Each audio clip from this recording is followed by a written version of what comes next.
अच्छा, तो theory of automata के अंदर जो सिलेबस है ना, उसके अंदर से जो दो चीज़ें हैं वो निकाल दी गई हैं। ठीक है, पहले डीएफए मिनिमाइजेशन सोचा था कि इस बार दे देंगे, पिछली बार नहीं दिया, लेकिन वो भी कट गया। और पंपिंग लेमा भी कट गया। ठीक है, कुछ क्लासेस को खाली रेगुलर कराया था, कुछ को दोनों कराए हैं, दोनों ही नहीं आना। ठीक है, तो दोनों पंपिंग लेमास कट गए, नहीं आ रहे। तो जो आना है उसके ऊपर आता है। तो सबसे पहले फिर हमारे पास आ जाती हैं इनमें चीज़ों में सी एफ जी आ जाता है। ठीक है, तो आपको बताइए हम क्या बात कर रहे हैं अभी तक। पहले रेगुलर लैंग्वेजेस थी, रेगुलर लैंग्वेजेस से अब हम अगली चीज़ कर रहे हैं, कॉन्टेक्स्ट फ्री लैंग्वेजेस। और कॉन्टेक्स्ट फ्री लैंग्वेजेस के अंदर सारी रेगुलर लैंग्वेजेस भी आ जाती हैं और उसके अलावा भी कुछ। ठीक है, तो अब वो जो बकाया अलावा हैं उनको, उनके लिए क्या हम डिस्क्राइब करने के लिए चीज़ें कर रहे हैं यूज़। और इसके अंदर रेगुलर भी हो जाती हैं एक्सप्रेस ऑब्वियसली, लेकिन अब उसके कॉन्स्ट्रक्ट्स करने वाला है। तो सबसे पहला जो कॉन्स्ट्रक्ट है वो है सी एफ जी, तो कॉन्टेक्स्ट फ्री ग्रामर। और इसके अंदर चार चीज़ें होती हैं, वेरिएबल्स, टर्मिनल्स, प्रोडक्शंस, और कोई स्टार्टिंग नॉन टर्मिनल होगी, स्टार्टिंग वेरिएबल होगा आपका। तो वो यूजुअली ऐसे होता है, आपको पता ही है पता। तो सबसे पहले शुरू करते हैं एक बहुत ही सिंपल चीज़ है, वो है ए एन बी एन। ये सबसे लाइक टेक्स्ट बुक एग्जांपल है एक कॉन्टेक्स्ट फ्री लैंग्वेज की। ठीक है, क्योंकि ये रेगुलरली एक्सप्रेस नहीं हो सकती, क्योंकि आप उसके अंदर काउंट मेंटेन नहीं कर सकते दोनों का आपस में। तो यही आपको सबसे बड़ी एज मिलती है कॉन्टेक्स्ट फ्री लैंग्वेजेस के अंदर, कि आप इस तरह से काउंट मेंटेन कर सकते हो। तो सी एफ जी जो होती है इसकी बहुत सिंपल है। वो यही है कि एक लूप लगा हुआ है, समझो कि S goes to A S B. ठीक है, तो अगर मैं इसकी डेरिवेशन लिखूँ, ठीक है, तो अगर मैंने a n b n, let's say n equals 3 के लिए मैंने इसको वर्ड प्रोड्यूस करके देना है इस ग्रामर को यूज़ करके, तो मैं ये वाली पहली वाली जो प्रोडक्शन है ना, ए एस बी, इसको 3 बार अप्लाई करूँगा। ठीक है, मैं वैसे नोट पैड पर लिख लेता हूँ, ज़्यादा तेज रहेगा। ठीक है, इस तरह से पहले ये हो गया, S eventually gets to, S eventually gets to U. अच्छा ठीक है, मैंने अगली बार फिर से वही प्रोडक्शन अप्लाई की, अगली बार मैंने फिर से वही प्रोडक्शन अप्लाई की। तो ये मैंने अप्लाई की, ये मैंने अप्लाई की, और मैं इस तरह से करता जा रहा हूँ। ठीक है, एन इक्वल्स 3 था तो मैंने खाली 3 बार करनी है। उसके बाद फिर मैं लूप ब्रेक करना है। अब लूप ब्रेक करने के लिए मैं यहाँ पे लैम्डा डाल देता हूँ। ठीक है, तो लैम्डा एक्चुअली कुछ भी नहीं होता, तो आप सीधा ये कह सकते हो कि S eventually goes to triple A triple B, और ये इसकी डेरिवेशन था। अगर आपको डेरिवेशन पूछी जाए कि लिखो, तो उसके अंदर आपने साथ बताना भी है कि बाय प्रोडक्शन 1, बाय प्रोड 1 एट्सेट्रा, इधर भी वही आ गया, और यहाँ पे एंड पे आके आप कह सकते हो बाय प्रोडक्शन 2। ये दूसरी वाली प्रोडक्शन है ना यहाँ पर। अच्छा, इसी तरह से a n b m c n है, इसके अंदर भी बहुत स्ट्रेट फॉरवर्ड है कि पहले लूप ब्रेक करने के लिए यहाँ पे लैम्डा आ रहा था ना, अब हम उसकी जगह ना एनी अमाउंट ऑफ बीज डाल रहे हैं। तो मैं अगर उस लैंग्वेज की फॉर्म में ले आऊँ, वहाँ पे एज बैलेंस हो रहा है ना, सॉरी सीज हो रहा है, तो उस लैंग्वेज के अंदर ये जो नीचे लिखी हुई है ये हो रहा है। और जब इसकी लूप ब्रेक कंडीशन आती है, उसके अंदर यहाँ पे आ जाता है एक्स से। ठीक है, इस तरह से आ जाता है, कुछ इसको काट ही देता है, ये लो बाय प्रोडक्शन 2। ठीक है, अब मेरे पास करंटली ये पड़ा हुआ है ए एक्स सी से, इसके ऊपर अगर मैं अप्लाई करूँ प्रोडक्शन 3, जो ये X goes to B X है, तो मैं एक एक्स्ट्रा बी डाल सकता हूँ। अगर मैं फिर से करूँ, मैं फिर से एक एक्स्ट्रा बी डाल सकता हूँ, एक्स्ट्रा बी डाल सकता हूँ, और मैं इसको ब्रेक करने के लिए एक फ़ाइनल बी डाल सकता हूँ। तो पहले बी एक्स आ रहा था ना हर बार एक्स को रिजॉल्व करने पर, तो उसकी जगह इस वाले एक्स को रिजॉल्व करोगे तो इस बार बी आ रहा है, क्योंकि मैंने प्रोडक्शन 4 अप्लाई की। तो इस तरह से आप कोई भी लैंग्वेज किसी भी सी एफ जी को इस्तेमाल करके डेरिवेशन वगैरह लिख सकते हो, फैला के अगर लिखनी हो, कि प्रूव करो कि ये वर्ड है और उसका बताओ कि कैसे है, कौन सी प्रोडक्शन लग रही है, किस सीक्वेंस में लग रहे हैं। ये जो भी हमने चीज़ की है इसको कहते हैं डेरिवेशन, और वो यहाँ पे हुई हुई है। अब कुछ और लैंग्वेजेस वैसे डिस्कस कर लेते हैं पहले, फिर हम आगे आते हैं उन चीज़ों पे, डेरिवेशन ट्री वगैरह। लेकिन फिर एक और लैंग्वेज है, अभी ऊपर वाली की बारे में बाद में बात करते हैं, मैंने नीचे वाली की बात कर लेना है, a n b m c m d n. तो इसके अंदर क्या होगा, इसके अंदर लूप ब्रेक कंडीशन जो थी हमारी ये वाले की, अब ये एक्स्ट्रा चीज़ें इसलिए लगी हुई हैं इर्द गिर्द के कम से कम एक बार ए डी आ जाए, क्योंकि यहाँ पे स्ट्रिक्टली ग्रेटर का हुआ है। अगर ना कहा होता तो मैं इसको ज़्यादा सिंपल लिख देता हूँ कि S goes to X, X is a loop जो बेसिकली अपने आप को देता रहता है, और ये लूप ब्रेक होगा वाई पे। आप सीधा इसको इस तरह से भी कर सकते थे, आपको एक्स नहीं चाहिए, आप इस तरह से कर लो, ठीक है। अगर इस तरह से आसान लग रहा है तो बी वाई डी एक लूप होगा इसके अंदर, और ये लैम्डा, ठीक है, या आप सीधा बी डी कह दो, डजेंट मैटर। अच्छा, ये वो स्ट्रिक्टली ग्रेटर के लिए हो जाएगा, और इस तरह से। अच्छा खैर, मैं थोड़ा सा उसी की तरह का कर दूँगा कि स्ट्रिक्टली ग्रेटर वाली कंस्ट्रेंट पूरी हो जाए। स्ट्रिक्टली ग्रेटर वाली कंस्ट्रेंट यही है कि कम से कम एक बार ए डी आना चाहिए, कम से कम एक बार बी डी आना चाहिए। तो इस तरह से कुछ हो जाएगा वो, या आप उसको, हाँ सही है, चल से, ठीक है। या आप इधर कर दो ये, और यहाँ पे सीधा वाई लिख दो, एक ही बात है। अब आएगा तो कम से कम एक बार ए डी आ गया, उसके बाद वो लूप में चला गया, लूप वो जितनी मर्जी बार चलाना चाहता चला ले। इस तरह से एस पी लगा दो, कोई मसला नहीं है, ठीक है। वैसे है, खैर जो भी। अच्छा, तो यहाँ पे ये लूप कर रहा है, जितने मर्जी एज और डीज डाल दिए, बैलेंस है आपस में। फिर उसने ब्रेक करके अब दरमियान में क्या इंसर्ट करना है, दरमियान में इंसर्ट करने के लिए बी डी का एक बैलेंस लूप आ गया, और वो ब्रेक हो जाएगा बी डी के ऊपर। तो इस तरह से है। तो ये नीचे भी वही लिखा हुआ है, बस उसके अंदर लैम्डास के साथ किया हुआ है, यहाँ पे लैम्डास के बना किया हुआ है, तो जो आपको ईजी लगा। उसके अलावा a n b m a n plus m जो है ना, वो एक्चुअली एग्जैक्टली यही चीज़ है। अगर आप इसको इस तरह से समझो कि a n b m a n a m की तरह है, राइट,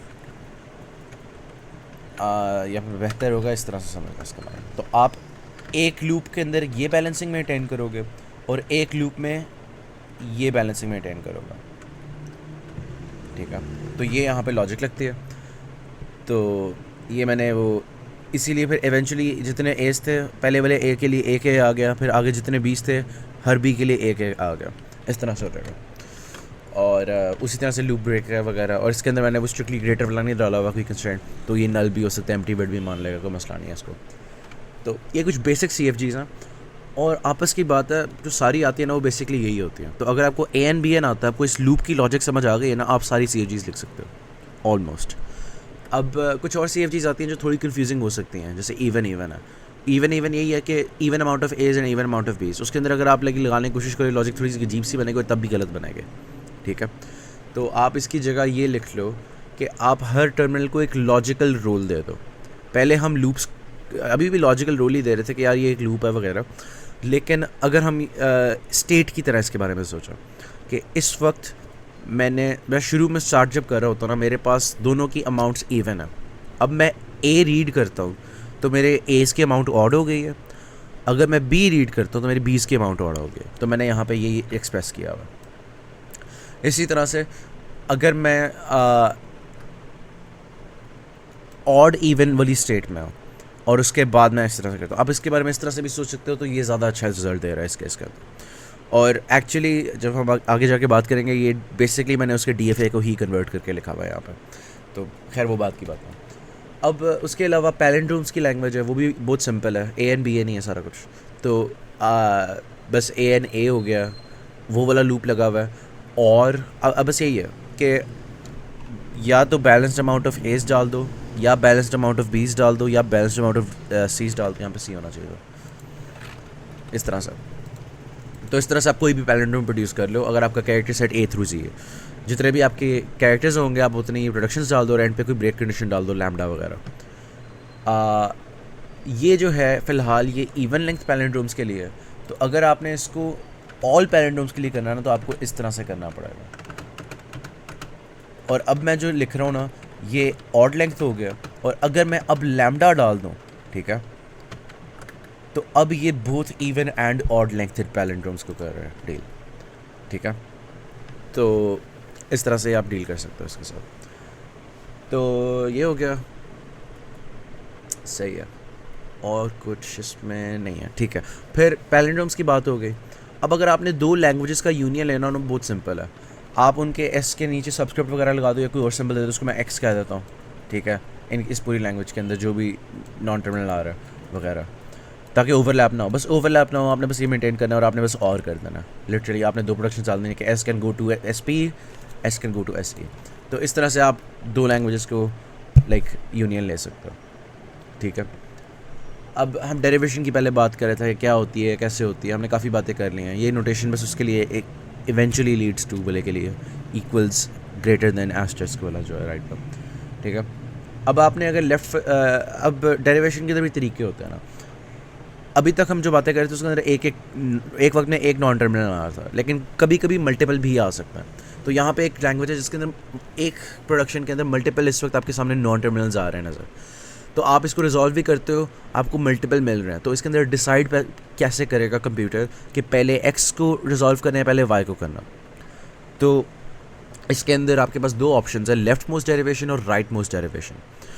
लेफ्ट मोस्ट या लेफ्ट फर्स्ट एक ही बात होती है। आप अगर कोई और नाम सुन लो तो लेफ्ट मोस्ट डेरिवेशन या लेफ्ट फर्स्ट डेरिवेशन के अंदर हम खाली बात करेंगे, राइट मोस्ट आपको खुद ही समझ आ जाएगी।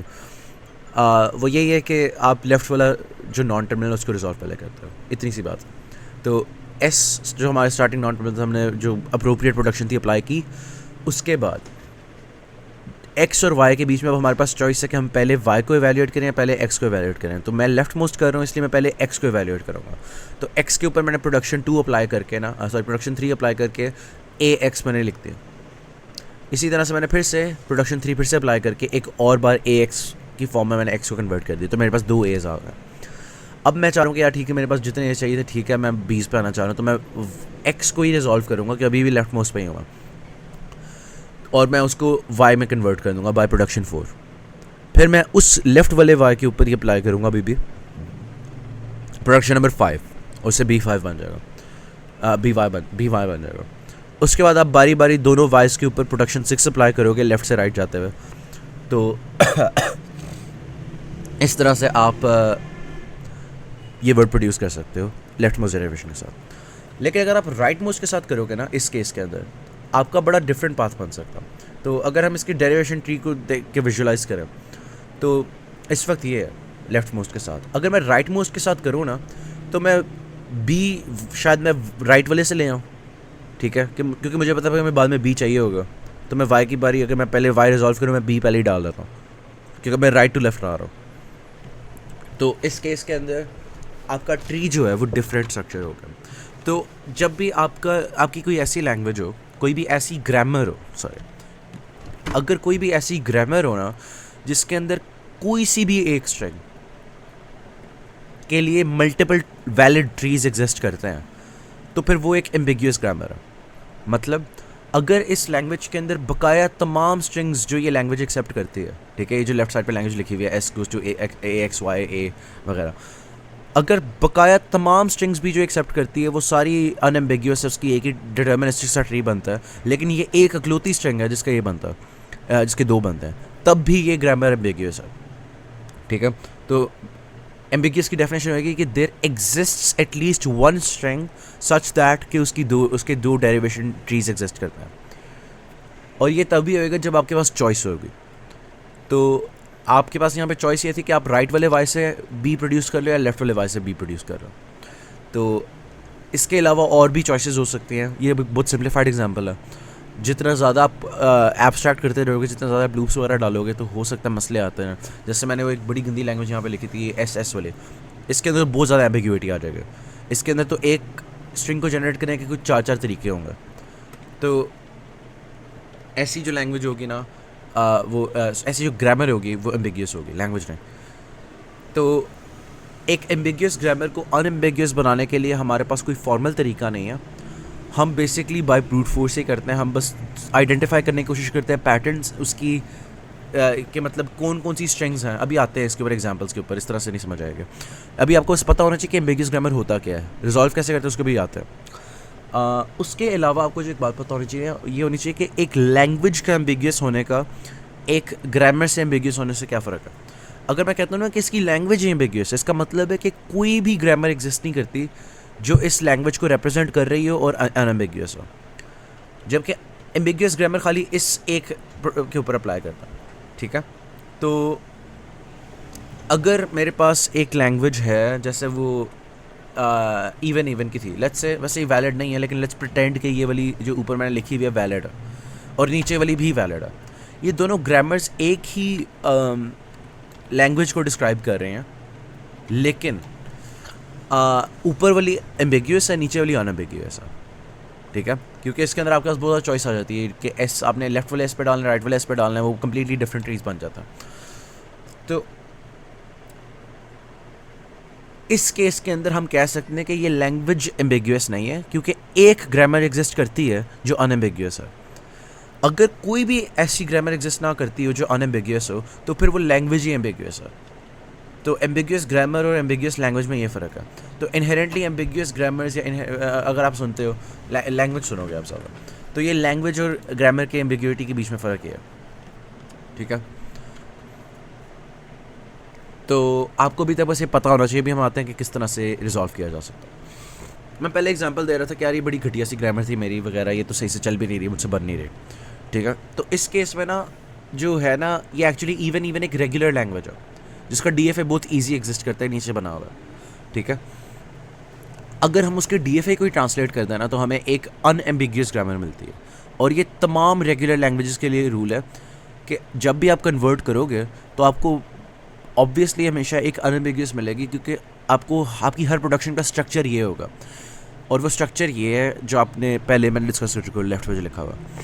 तो बेसिकली इसके अंदर ये हो रहा है कि हर जो हमारे पास स्टेट थी वो एक नॉन टर्मिनल बन गई है, और हर जो हमारे पास क्या नाम है अपना एज थी, ट्रांजिशन थी, वो एक प्रोडक्शन बन गई है। तो डबल E से OE एक एज जा रही है A के ऊपर, तो वो आप देख सकते हो इस प्रोडक्शन के अंदर,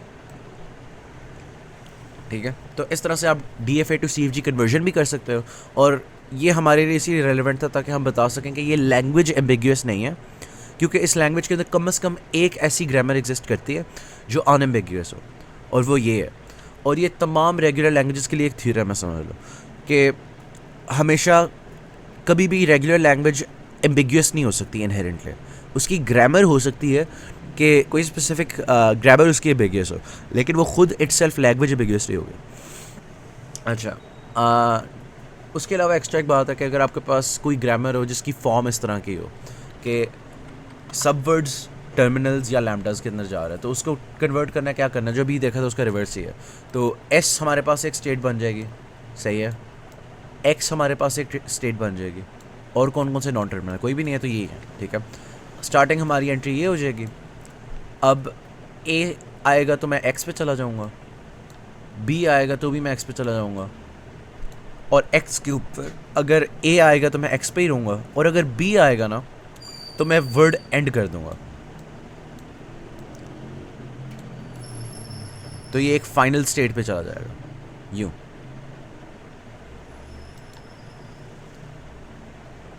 तो ये इसका बन गया DFA टाइप शॉट, सही है।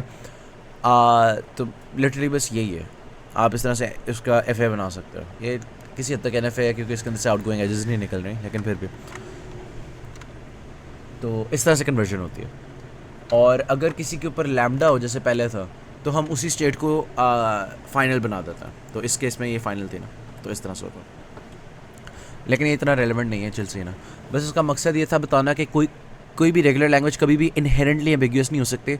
तो अगर आपको कोई दी जाए ना लैंग्वेज और आपको देख के लग रहा हो कि यार ये शायद रेगुलर ही है, तो आपको कहा जाए कि यार ये ग्रामर को अनएम्बिग्यूअस बना दो, तो आप उसकी बस DFA को कन्वर्ट करके लिख दोगे ना, तो भी आपको लाइक कम्प्लीटली 100% वैलिड आंसर मिलेगा। अब हम बात करते हैं CFLs की। अगर आपके पास 2 CFLs हैं, उनका यूनियन लिया हुआ है और उससे एक CFL बनी हुई है, ये बस एक एग्जांपल है, कुछ भी हो सकता है। ये जैसे एक लैंग्वेज है कि पैल यूनियन ANBM AM+N, मैंने बस एक कॉम्प्लिकेटेड सी लैंग्वेज M ही पकड़ ली है जो एम्बिग्यूअस है जिसकी ग्रामर। तो ये आप इसकी ग्रामर देख सकते हैं, मैंने बस समझाने के लिए बताया कि एक्चुअली बनी कैसे है। आपको बस यही दी होंगी प्रोडक्शंस, आपको ये लैंग्वेज दी होगी, आपको कहा जाएगा कि बताओ कि एम्बिग्यूअस है या नहीं है, अगर है तो बताओ किस स्ट्रिंग के लिए है, और अगर एम्बिग्यूअस है तो उसको अनएम्बिग्यूअस करने की कोशिश करो। ये आखिरी वाला जो पार्ट है, अनएम्बिग्यूअस करने की कोशिश करो, ये बहुत रेयरली पूछा जाएगा, इसके चांसेस बहुत कम है। लेकिन अभी हम आइडेंटिफिकेशन और बस समझने में जोर लगाता है। तो मुझे नज़र आ रहा है कि एस गोज़ टू 2 प्रोडक्शंस और वहाँ पे ऑरिंग हो रही है और एस कहीं पे नहीं जा रहा। तो मुझे देख के हिंट मिल गया कि यार ये कोई 2 लैंग्वेजेस का शायद यूनियन ले रहा होगा। स्पेशली इसलिए क्योंकि दोनों के जो पाथ्स हैं ना वो कम्प्लीटली डिसजॉइंटेड है। S1 के अंदर कोई ऐसी नॉन टर्मिनल नहीं आ रही जो S2 के अंदर आ रही है एंड वाइस वर्सा। तो इससे मुझे पता चल रहा है कि यार ये शायद 2 कॉम्प्लिकेटेड लैंग्वेजेस का है। तो इस तरह से मैं आइडेंटिफाई कर सकता हूँ। तो रेड वाला जो लैंग्वेज है यहाँ पे वो पैलिंड्रोम्स की लैंग्वेज है फॉर A एंड B, ठीक है। और ये इवन लेंथ पैलिंड्रोम्स हैं। तो प्रॉब्ली अगर आप चाहते हो तो मैं एग्जांपल ठीक कर दूँ। मैंने पहले इवन लेंथ वगैरह कंसिडर नहीं किया था, अब कर रहा हूँ, तो अब ये गलती पकड़ी है। खैर, even length palindromes union AN BM AM plus N, इस तरह से अगर हम कर रहे हैं तो इस लैंग्वेज को अगर मैंने अनएम्बिग्यूस बनाना हो तो अच्छा, सबसे पहले तो हम ये बात करते हैं ना कि एम्बिग्यूस है तो क्यों है। तो मैं आपके सामने एक ऐसी स्ट्रिंग प्रोड्यूस कर सकता हूँ, ये जो 4 A's वाली है, जो दोनों लैंग्वेजेस एक्सेप्ट कर लेंगे। और वो कैसे? वो इस तरह से कि अगर मैं S1 वाले पाथ पे चला जाऊँ ना, ठीक है, तो उसके अंदर मैं कह सकता हूँ कि S eventually goes to S1, ठीक है। और ये जो चीज़ है S1 वो मैं रिजॉल्व कर सकता हूँ एज AS1A। फिर मैं इसको रिजॉल्व कर सकता हूँ एज AS1A और फिर मैं इसके ऊपर लैम्डा अप्लाई कर सकता हूँ। तो मैं कह सकता हूँ कि S eventually goes to A। तो ये जो पाथ था, ठीक है, इसका अगर हम ट्री बनाने की कोशिश करें तो कैसे बनेगा? मैंने बनाया था, बोलो नहीं बनाया था, आलसी इंसान, उफ, रेस्ट इन पीस। ठीक है, तो ये आपका S हो गया, ये आपका S1 हो गया। इसके ऊपर फिर मैंने क्या अप्लाई किया? मैंने प्रोडक्शन 3 अप्लाई किया जो AS1A है। तो ये इस तरह से बन जाएगा इसका ट्री। यहाँ A आ गया, यहाँ S1 आ गया, यहाँ A आ गया, फिर इसी तरह से A आ गया, A आ गया, S1 आ गया और यहाँ पे लैम्डा आ गया, ठीक है। एक ये ट्री बन रहा है। दूसरा जो ट्री है ना इसी स्ट्रिंग के लिए, वो है दूसरे वाले लैंग्वेज से पाथ जा रहा, ठीक है। दूसरी वाली लैंग्वेज से पाथ इस तरह से जा रहा है कि आप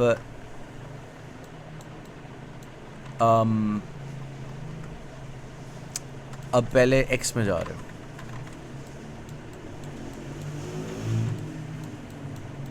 ठीक है, और X आगे से जाके इस तरह से कर रहा है, ठीक है।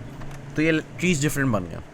तो ये एक एम्बिग्यूअस लैंग्वेज है, एक सॉरी एम्बिग्यूअस ग्रामर है, ठीक है। अब अगर मैंने इसको करना हो ना, अनएम्बिग्यूअस बनाना हो, मैं इसको थोड़ा सा समझने की कोशिश करूँगी कि एम्बिग्यूटी कहाँ कहाँ आ रही है, क्या किसी पैटर्न में आ रही है। अगर वो पैटर्न आ रहा है, उस पैटर्न के बारे में क्या बात कर सकता हूँ। तो मैंने नोट ये किया कि जो दूसरी वाली लैंग्वेज है ना, AN BM AM plus N, वो पैलिंड्रोम्स कब प्रोड्यूस कर सकती है इवन लेंथ? वो ये तब कर सकती है अगर आपके पास B ना हो। क्योंकि अगर मैं इस तरह से पहले A है ना, ये तो मुझे पता चल गया, अगर मैं B डालूँ ना मुझे लाजमी एक A डालना पड़ेगा, क्योंकि B पावर M और A power M plus N है। तो ये दोनों तो आपस में बैलेंस हुए हुए हैं, लेकिन ये होगा। तो अगर मैं 20 डालूँ ना, कभी भी ये पैलिंड्रोम नहीं बन पाएगा, क्योंकि ये बीच में वाला दरमियान वाला हिस्सा आपस में डिफरेंट हो जाएगा। तो ये मुझे पता चल गया कि ये सिर्फ़ और सिर्फ एम्बिग्यूटी तब आ रही है, मतलब 2 ट्री सिर्फ तब बन रहे हैं जब आपके पास B ना हो, तो जब M = 0। तो अगर मैं कुछ ऐसा करूं कि मैं इन दोनों पाथ्स में से ये वाला केस एलिमिनेट कर दूं किसी एक लैंग्वेज से, देखो ना, अगर मैं ये एम्बिग्यूटी इसलिए आ रही है क्योंकि दोनों पाथ एक ही स्ट्रिंग एक्सेप्ट करता है। मैं किसी तरह से ये करूं कि एक पाथ वो वाली स्ट्रिंग एक्सेप्ट ना करे, अगर मैं चेंज कर दूं इस तरह से तो हो जाएगा। तो मैंने यहाँ पे ना कम्प्लीटली डिसजॉइंट बना दिया इनको। अब मैंने ना जो पहले स्ट्रिक्टली ग्रेटर देन नहीं किया हुआ था ना, इसके अंदर मैंने खाली कहा हुआ था कि ग्रेटर देन इक्वल टू 0 के लिए है ये। तो ये ग्रेटर देन इक्वल टू 0 के लिए लैंग्वेज लिखी हुई थी, मैंने इसको strictly greater than equal to 0 कर दिया। Strictly greater than, sorry, not equal, मतलब स्ट्रिक्टली ग्रेटर देन 0 कर दिया मैंने। तो अब दूसरा वाला पाथ कभी भी ऐसी स्ट्रिंग प्रोड्यूस ही नहीं कर सकता जिसके अंदर 20 की अमाउंट 0। अगर अब ऐसा हो गया तो इसका मुझे फ़ायदा ये हो रहा है कि अब एम्बिग्यूटी ख़त्म हो गई है, क्योंकि अब अगर मैं इस वाली ग्रामर के ऊपर ट्राई करूँगा ना, नहीं बनेगा। अब ये तो बस एक एग्जांपल थी, और हर एग्जांपल में डिफरेंटली होगी एम्बिग्यूटी रिमूव।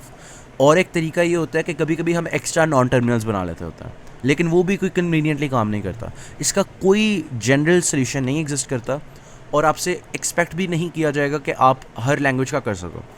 ये सिर्फ और सिर्फ आपको मैं इसलिए बता रहा हूँ ताकि अगर आपको रिमूव करने का थोड़ी सी समझ आ रही है ना, तो इसका मतलब आप आइडेंटिफाई इजीली कर लोगे, और आपको आना आइडेंटिफिकेशन के ऊपर ही है।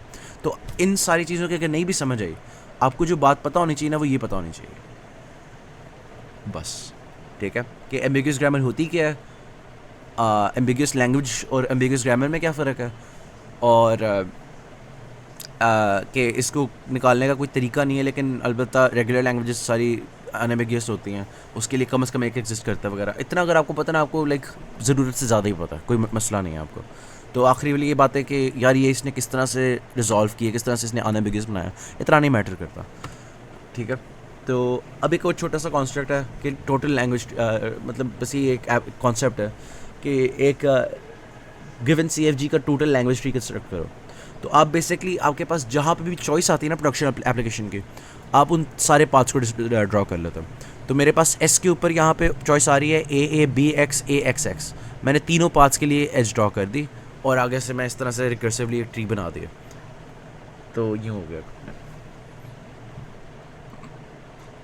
बस वही लॉजिक लगी जा रही है कि जहाँ पे भी चॉइस है वहाँ पे लाइक उतनी एजेस बना दो, और वो सारी एक्सप्लोर करो और देखो क्या स्ट्रेंथ्स आ रही हैं। अच्छा जी, CFG where every production is in the form blah blah blah blah।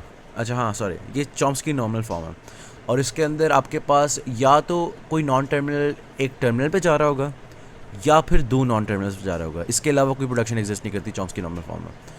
तो इसके अंदर कन्वर्जन की सीधी बात करते हैं कि आपको आना वही है। उसका प्रोसीजर ये है कि सबसे पहले आप नल प्रोडक्शंस रिमूव करते हो, फिर आप यूनिट प्रोडक्शंस रिमूव करते हो। उसकी वजह ये है कि काफ़ी बार नल प्रोडक्शंस रिमूव करने से यूनिट प्रोडक्शंस प्रोड्यूस हो जाती हैं। ठीक है, तो आप अगर यूनिट प्रोडक्शंस पहले रिमूव कर दो, बाद में जाके फिर यूनिट आ जाती हैं, तो मसले आ जाते हैं। तो बेहतर इसीलिए ये वाली फ़्लो है कि आप सबसे पहले नल रिमूव कर लो, फिर आप यूनिट करो। तो इसी ऑर्डर में करना है आपने, बेसिकली आपके लिए ये रेलेवेंट है बात। तो सबसे पहले फिर हम आते हैं इसमें, ये हमारे पास एक एग्जांपल ग्रामर है जिसके ऊपर हम ये सारा काम करने वाले हैं। ठीक है, ये मेरी असाइनमेंट में आई थी इसकी चॉम्स्की नॉर्मल फॉर्म बनानी, तो काफ़ी सिंपल थी, मैंने कही यही डिस्कस कर दूं क्योंकि एग्जांपल मिल गई, बात ख़त्म। सबसे पहले ना हम नल प्रोडक्शन से रिमूव करेंगे। अब मेरे पास काफ़ी सारी चॉइसेस हैं नल्स की, मुझे 3 नल नज़र आ रहे हैं। Y गोज़ टू लैम्डा नज़र आ रहा है, W गोज़ टू लैम्डा नज़र आ रहा है, Z गोज़ टू लैम्डा नज़र आ रहा है। मैं इनमें से कोई भी करने कोई ख़ास मसला नहीं है अभी। ठीक है, तो मैं फ़िलहाल Y goes to lambda choose कर रहा हूँ। ठीक है, एक सेकेंड, हाँ ठीक है, सही है।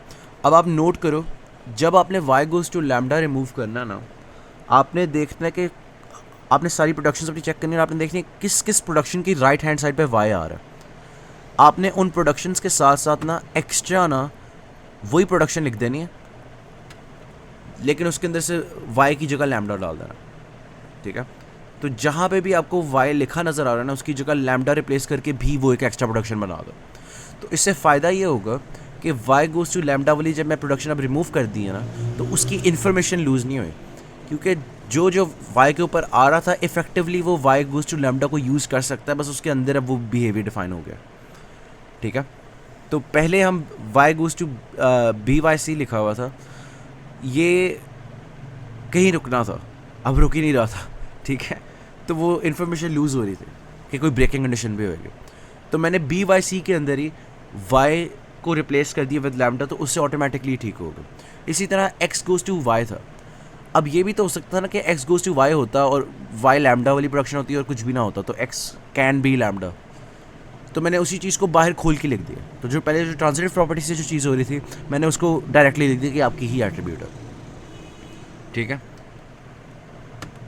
अब मैं अगली नल प्रोडक्शन एक नई प्रोड्यूस होगी इससे, X गोज़ टू लैम्डा। तो मैं X goes to lambda remove करूँगा। X goes to lambda remove करने के लिए मुझे वही रूल लगेगा कि जहाँ जहाँ X आ रहा है वहाँ पे X को रिप्लेस करके लैम्डा वाली प्रोडक्शन भी डालने हैं। आपने कुछ रिमूव नहीं करना एक्स्ट्रा, आपने बस एक्स्ट्रा चीज़ें ऐड भी करनी है।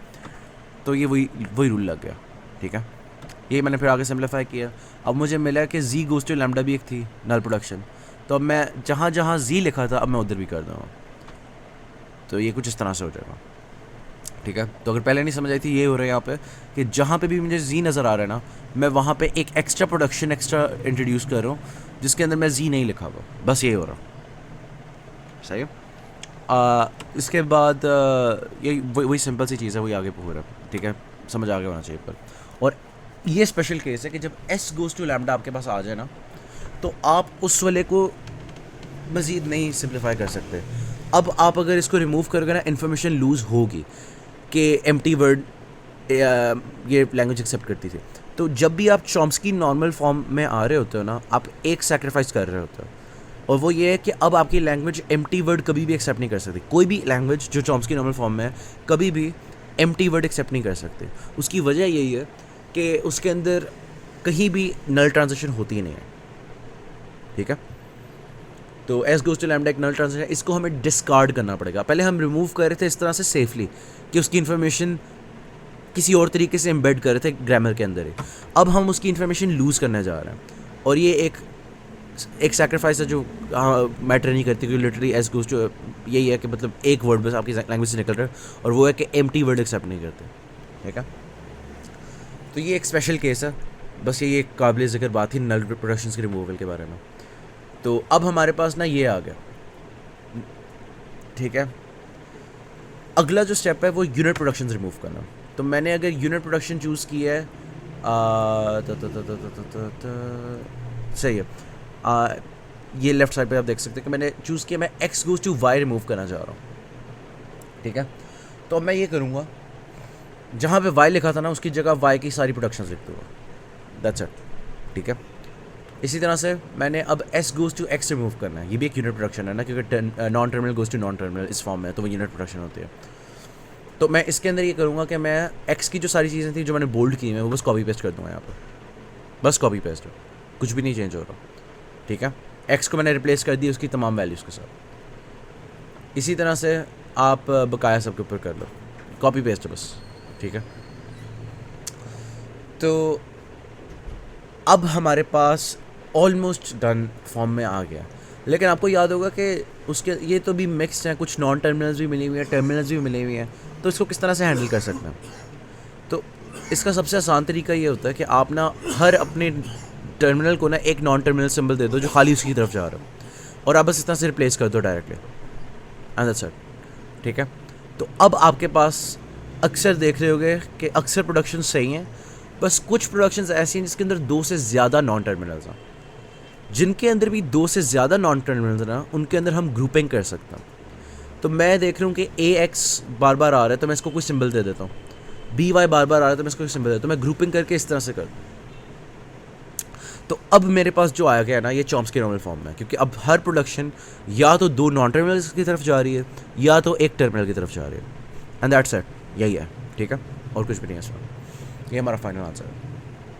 अच्छा, अब हमने बड़ा देख लिया कि यार चॉम्स्की नॉर्मल फॉर्म बनानी है, कैसे बनानी है, लेकिन इसका फ़ायदा क्या हुआ। बस अजीब बिना वजह की जो पहले चीज़ इतनी कंसाइसली बात की हुई थी उतना फैला के लिख दी, कौन समझेगा, क्या समझ आ रही है WZRDCDTBAB, किसको समझ आने है। इसका फ़ायदा ये है कि ना जो जनरल सोल्यूशंस होते हैं प्रॉब्लम्स के, अभी मैं बात करते हैं कि एम्बिगुअस ग्रामर्स के लिए कोई जनरल सोल्यूशन एग्जिस्ट नहीं करता। जनरल सोल्यूशंस के लिए ना स्टैंडर्डाइजेशन अच्छी चीज़ होती है, वो आपके लिए लाइक ऑर्डर लाती है, और आप फिर उसके कुछ स्पेशल प्रॉपर्टीज़ यूज़ कर सकते हो। तो जब हम पंपिंग लेमा वगैरह की अगर बात करते हैं तो उसके अंदर आ जाती बात इसकी, पंपिंग लेमा के हवाले से इंपॉर्टेंट चीज़ है, लेकिन पंपिंग लेमा तो अब है नहीं ना सिलेबस में, तो उसकी जगह हम एक और यूज़ केस देख लेते हैं, और वो इसका यूज़ केस है कि अगर आपके पास एक CFG दी हुई है और एक स्ट्रिंग दी हुई है S, और आपसे कहा है प्रूव करो कि ये स्ट्रिंग S जो है ये लैंग्वेज नहीं प्रोड्यूस कर सकती। अब ये कोई आसान सवाल नहीं है, क्योंकि अगर आपके पास ये है, ठीक है, और आपसे स्ट्रिंग प्रोड्यूस नहीं हो रही, आप किस तरह से कह सकते हो कि ये लैंग्वेज का मसला है और आपका मसला नहीं है, क्योंकि इसके अंदर फिर आपको प्रूफ बाय एग्जॉस्शन करना पड़ेगा। आपको हर डिफरेंट चॉइस के लिए आपको ड्राई रन करके दिखाना पड़ेगा, अगर मैं ये प्रोडक्शन अप्लाई करूँगा, ये करूँगा तो इस तरह से फेलियर आएगा, ये करूँगा तो इस तरह से आएगा, या आपको कुछ मुश्किल सा प्रूफ लिखना पड़ेगा खाली ये बताने के लिए कि ये लैंग्वेज में एग्जिस्ट नहीं करता। तो जब भी कोई कॉम्प्लिकेटेड ग्रामर हो ठीक है, लेट्स से ये आपके पास ग्रामर थे, ठीक है, तो आप उसको अगर चॉम्स्की नॉर्मल फॉर्म में कन्वर्ट कर लेते हो ना, तो आप कंक्लूसिवली आंसर दे सकते हो इसका बिना ज़्यादा सर खपाए कि क्या ये स्ट्रिंग एक्सेप्ट होगी या नहीं होगी। तो अब हम उसके ऊपर आते हैं कैसे। तो उसके लिए सी वाई के एल्गोरिथम आ जाता है। अब सी वाई के एल्गोरिथम का मकसद तो समझ आ गया होना चाहिए अभी तक। यही है कि आपको एक ग्रामर दी हुई है सी एन एफ के अंदर और आपको एक स्ट्रिंग दी हुई है एस, आपने बताना है कि क्या ये एक्सेप्ट होगी या नहीं होगी। तो सी वाई के एल्गोरिथम के लिए तीन मेजर मैंने चीज़ें देखी हैं तरीके। हर टीचर अपने तरीके से पढ़ा रहा है। मैम रुबाब वाला तरीका डिफरेंट है, सर आसिम वाला डिफरेंट है, गीक्स फॉर गीक्स वाला डिफरेंट है, ठीक है, राइट। लाइक ये आप देख सकते हो। मैं लेफ़्ट वाला तरीका करूँगा। मेरी इस तरह से एक लोअर ट्रायंगुलर मैट्रिक्स होगी। काफ़ी लोगों की इस तरह से उल्टी होती है, डायगनल के ऊपर वो कर रहे होते हैं, या फिर वो इसी का लाइक फ्लिप्ड वर्जन कर रहे होते हैं, ठीक है। मैंने देखा, मैंने इसके कोई 3 तरीके देख रहे हैं, लेकिन मुझे आपस की बात सबसे अच्छा वही लगा जो हमारे टीचर ने पढ़ाया, क्योंकि इसके अंदर हर सेल की बड़े easy to explain logical rules हैं। तो मैं खाली उसी की बात करूँगा। अगर आपको ज़्यादा डर है कि नहीं मेरी टीचर एक्सेप्ट नहीं करेंगे, तो आप खुद ही मैप कर लो इसके ऊपर, ठीक है। तो इतना मुश्किल नहीं होना चाहिए, आप जब देखोगे आपको समझ आ जाएगा। आप अगर ये समझ लो कि आप बकाया सबके ऊपर अप्लाई कर सकते हो, आपकी जो टीचर ने अपनी पर्सनल नोटेशन शेयर की हुई। खैर, तो ये मेरे पास एक ग्रामर है और ये मेरे पास एक स्ट्रिंग है ए बी बी ए, ठीक है। तो और एक ग्रामर है हमारे पास। ये एक स्ट्रिंग ऑफ लेंथ 5 है, इसलिए इस तरह से 5x5 मैंने बना लिया। ऊपर वाले मैं ग्रे आउट इसलिए कर लिया कि वो यूज़ नहीं हो रहा, ठीक है। या वो बेशक बनाओ ही ना, आप खाली ये नीचे वाले स्टेयरकेस बना लो। तो सबसे जो सिंपल चीज़ है ना, वो रो 1 पॉपुलेट करना। रो 1 में हमने सिर्फ ये करना कि ये जो सिंबल नज़र आ रहा है ना मुझे ए, अगर यहाँ पे ए लिखा हुआ है ना, तो मैंने अपनी ग्रामर देखनी है, मैंने देखना है कौन कौन से सिंबल्स हैं जो ए पे जाते हैं। अब इसके अंदर ना मैंने गलती की हुई थी, तो अब हम मेरा ख्याल है अगर मैं जब साथ करूँगा ज़्यादा अच्छा हो जाएगा, आपको समझ भी ज़्यादा अच्छा आएगा। तो मैं इसी को सॉल्व कर ही जाऊँगा अब आपके सामने। मैं स्लाइड्स को डिच कर रहा हूँ, स्लाइड्स के अंदर गलती हुई थी, मैंने बाद में जाके देखा। तो ए जो है इस वाले ए से बन सकता है और पी से बन सकता है। हमने खाली डायरेक्टली देखना, हमने ट्रांजिटिव प्रॉपर्टी पे नहीं जाना। कौन सा नॉन टर्मिनल डायरेक्टली ए बना सकता है, तो ए और पी हैं इसके लिए, ठीक है। इसी तरह से बी जो है वो कौन बना सकता है, क्यू भी बना सकता है, बी भी बना सकता है, ठीक है। ये हो गया। इसी तरह से यहाँ पे भी क्यू बी आ गया क्योंकि ये वही चीज़ है, और यहाँ पे भी ए पी आ गया। अभी तक हमने खाली इतना किया। अब जब हम इस पे आते हैं ना, इस वाले पर, अब हम इसकी बात करने वाले हैं, इस सेल के। इसका मतलब है स्ट्रिंग ऑफ लेंथ 2 पे आ गया। अब पहले हम ये कह रहे थे ना कि कौन सा नॉन टर्मिनल ए प्रोड्यूस कर सकता है, अब हम कह रहे हैं कौन सा टर्मिनल बी ए प्रोड्यूस कर सकता है। अब हम स्ट्रिंग्स ऑफ लेंथ 2 कंसिडर कर रहे हैं। उसके बाद ये वाला जो सेल है उसको हम कह रहे हैं स्ट्रिंग ऑफ लेंथ बी, ये 2, ये वाला इसका बता रहा होगा, ये वाला इसका बता रहा होगा। तो हम इससे शुरू करते हैं, ठीक है। तो हम इसका बताने वाला कि कौन सी स्ट्रिंग। तो अब आपको पता है कि चॉम्स्की नॉर्मल फॉर्म में कभी भी आपको इस तरह की प्रोडक्शन मिलनी ही नहीं है, आपको मिलेगी इस फॉर्म में। तो आपने बेसिकली बताना है कि कौन सी नॉन टर्मिनल्स का कॉम्बिनेशन है जो ये बनाएगा। तो बी के लिए मैंने देखा है कि बी बनता है क्यू कॉमा बी से, ठीक है, और ए बनता है ए कॉमा पी से, ठीक है। ए या पी मिल जाए या मुझे क्यू या बी मिल जाए। तो अगर मुझे कहीं भी नज़र आ जाए ना क्यू ए, इसका मतलब है मैं बी ए बना सकता हूँ। या मुझे अगर मिल जाए क्यू पी तो भी मैं बी ए बना सकता हूँ। मुझे बी ए मिल जाए तो भी मैं बी बना सकता हूँ, बी ए बना सकता हूँ। मुझे बी पी, मुझे अगर इन चारों में से कोई भी मिल जाए ना, तो मैं ये स्ट्रिंग डायरेक्टली बना सकता हूँ। तो मैंने बस अपनी ग्रामर में देखना है कि कोई भी इन चारों में से पे जा रहा है। तो देखो बी पी नहीं मिला मुझे, तो मैं इसको क्रॉस लगा रहा हूँ, ठीक है। बी ए मुझे मिला, बी ए मुझे नहीं मिला, ठीक है, बी ए भी नहीं मिला। क्यू पी मुझे मिला, क्यू पी भी नहीं मुझे मिला। तो हाँ ठीक है, इसका भी नाली आ रहा था, सही है। क्यू पी भी मुझे नहीं मिला, क्यू ए मुझे मिला, क्यू ए भी नहीं मिला, ठीक है। तो अगर मुझे कुछ भी नहीं मिलता ना, तो मैं यहाँ पे फाई का सिंबल डाल दूंगा कि एम्प्टी सेट। कोई भी ऐसा नॉन टर्मिनल एग्जिस्ट नहीं करता जो इसको इस तरह से कर सकता। अब हम आगे चलते हैं। Strings of length 2 starting with this bit, ठीक है। तो अब इसकी बात मैं कर रहा हूँ कि बी कौन प्रोड्यूस कर सकता है। तो इसके लिए मैंने अब देखना है, मेरे पास जो स्ट्रिंग है उसको मैं दो हिस्सों में किस तरह से कर सकता हूँ। इस तरह से कर सकता हूँ ना कि एक नॉन टर्मिनल इसको प्रोड्यूस करे, एक नॉर्मल इसको प्रोड्यूस करे, क्योंकि आपके पास जो भी होगी वो इस फॉर्म में होंगी कि दो नॉन टर्मिनल्स जा रहे होंगे। तो मैं ये वाई वाले और ये जी वाले टर्मिनल्स फाइंड करना चाह रहा हूँ, कौन से होंगे, ये क्या है, ठीक है। तो वो मैंने पहले का फाइंड किया हुआ क्यू बी है, तो मैं अपने ही और पिछले रिजल्ट ही यूज़ कर रहा हूँ। अब इन दोनों का मुझे कोई भी कार्टेशियन प्रोडक्ट मिल जाए, अगर मैं ले लूँ तो क्यू क्यू क्यू बी, ठीक है, बी क्यू बी बी। अगर इनमें से अब इस बारी बारी देखते हैं कि क्यू क्यू मुझे कहीं मिल रहा, नहीं मिल रहा। क्यू बी मुझे कहीं मिल रहा, क्यू बी भी नहीं मिल रहा। बी क्यू मुझे मिल गया, बी क्यू यहाँ एस के अंदर आया हुआ, ठीक है। तो एस, तो अब मैं यहाँ पे एस लिख सकता हूँ। उसके बाद बी बी क्यू में आया हुआ, तो मैं यहाँ पे क्यू भी लिख सकता हूँ, ठीक है। ये इस तरह से होगा। अब हम इस पे आते हैं, फिर से करने की ज़रूरत नहीं है, बी पहले ही कैलकुलेट कर लिया हुआ, तो बस ऐसे कर लो, बात हो, ठीक है। अब ए बी आ गया, ए बी के अंदर थोड़ा डिफरेंट हो जाएगा फिर से, कि अब तक आपको फ्लो समझ आ जानी चाहिए कि ए बी,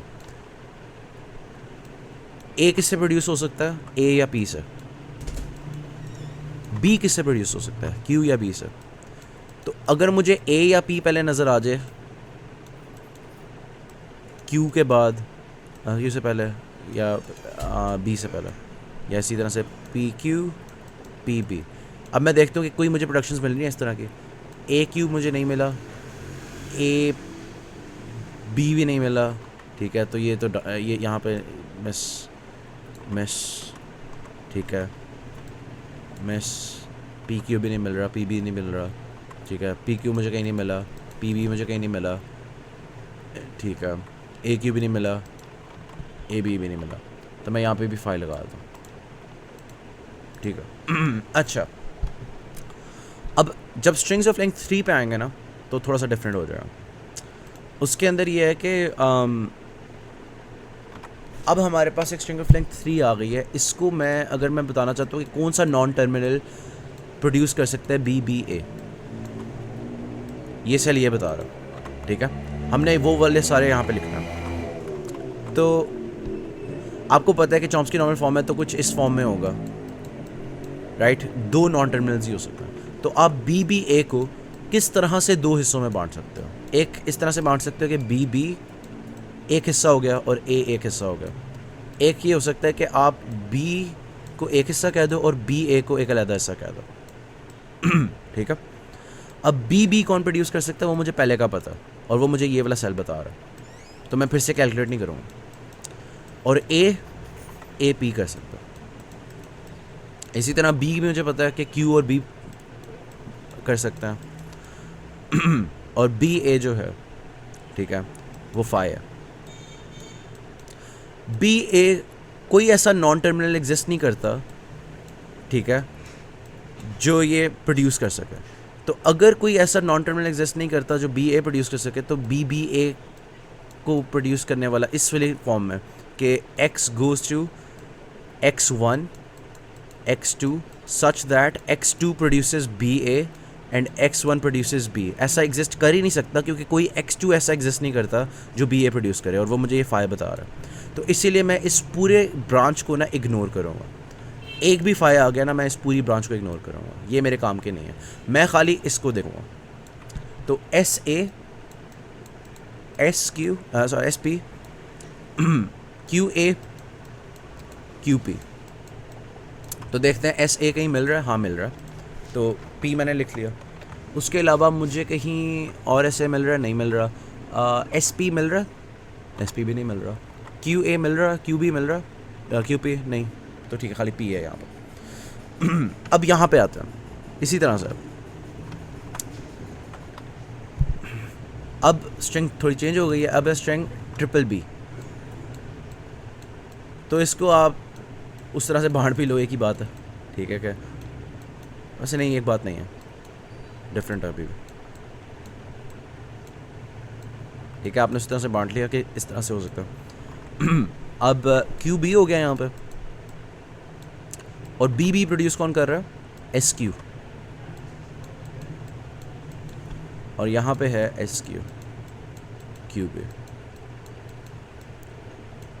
अब मैं अगर इस वाली ब्रांच की बात करूँ, ये ब्रांच मुझे कह रही है कि एस क्यू मिलता है, एस बी मिलता है, क्यू क्यू मिलता है, क्यू बी मिलता है, पकड़ लो। और ये वाली ब्रांच मुझे कह रही है कि अगर क्यू एस मिलता है तो ऑर्डर मैटर करता है वैसे इसमें, तो इक्विवेलेंट नहीं है ये। क्यू क्यू मिल जाए या फिर आपको बी एस मिल जाए, बी क्यू मिल जाए, आपने इन सारे केसेस में कोई भी ऐसा नॉन टर्मिनल जो इनमें से किसी इन 8 में से कोई भी एक पकड़ कर रहा हो ना, तो अब देखता हूँ क्यू एस किसी पे कहीं भी क्यू एस मुझे नज़र आ रहा है, यहाँ पे नहीं आ रहा, तो क्यू एस मैं काट देता हूँ। बी एस मुझे कहीं नज़र आ रहा है, बी एस नहीं मुझे नज़र आ रहा, बी क्यू मुझे नज़र आ रहा है, तो मैं यहाँ पे एस लिख देता हूँ। ठीक है, बी क्यू डन। ठीक है, क्यू क्यू मुझे कहीं नज़र आ रहा है, नहीं नज़र आ रहा। अब मैं एस क्यू देखता हूँ, मुझे एस क्यू कहीं नज़र आ रहा है, एस क्यू नहीं नज़र आ रहा, क्यू क्यू मुझे नज़र नहीं आ रहा, पहले ही देख लिया। एस बी मुझे कहीं नज़र आ रहा है, तो मैं यहाँ पे क्यू लिख रहा था क्योंकि क्यू से मैं एस बी बना सकता। क्यू बी मुझे कहीं नज़र आ रहा है, नहीं मुझे क्यू बी नज़र नहीं आ रहा।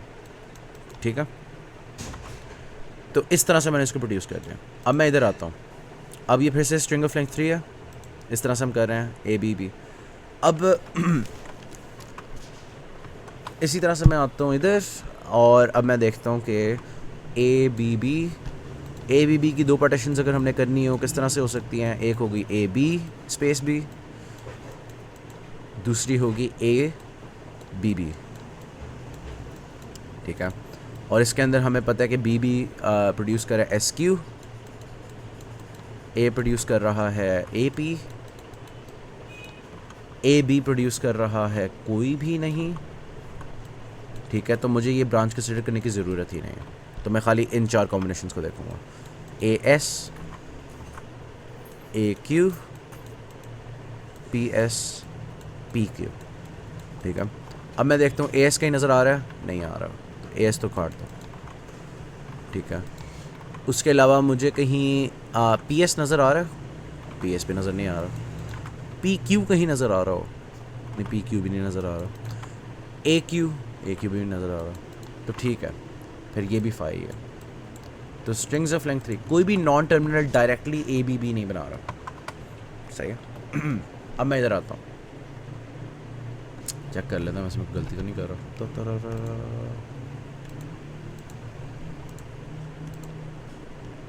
हाँ चलो ठीक है, उसी तरह का चल रहा है कुछ सही। खैर, अच्छा मैं ये सारी रिमूव कर रहा हूँ, फक दिस शिट। अच्छा, हम यहाँ पे अब मैं यहाँ पे आता हूँ, स्ट्रिंग्स ऑफ लेंथ 4 में अब आ गए। तो अब बी बी बी बी ए, कोई ऐसा टर्मिनल जो ये स्ट्रिंग प्रोड्यूस कर रहा हो, मैंने उसको यहाँ पे लिखना। तो उसके लिए मुझे पता है अगर वो ऐसा कोई टर्मिनल एग्जिस्ट करता होगा तो वो लाजमी किसी और 2 टर्मिनल्स की तरफ जा रहा होगा, और वो 2 टर्मिनल्स अब हमने पता है, हमें अपने पुराने रिजल्ट से निकाल सकते हैं क्या। ठीक है, तो ये बी बी ए एक पार्टीशन बनती है, एक बनती है बी बी ए, एक बनती है ट्रिपल बी ए। तो पहले हम बी का हमें पता ही है कि क्यू बी होगा, क्यू कॉमा बी। बी ए प्रोड्यूस कर रहा था एस क्यू, एस या क्यू में से कोई मिल जाए वो बी ए प्रोड्यूस कर देगा। ठीक है, अब उसके अलावा बी जो है वो प्रोड्यूस कर रहा है एस क्यू,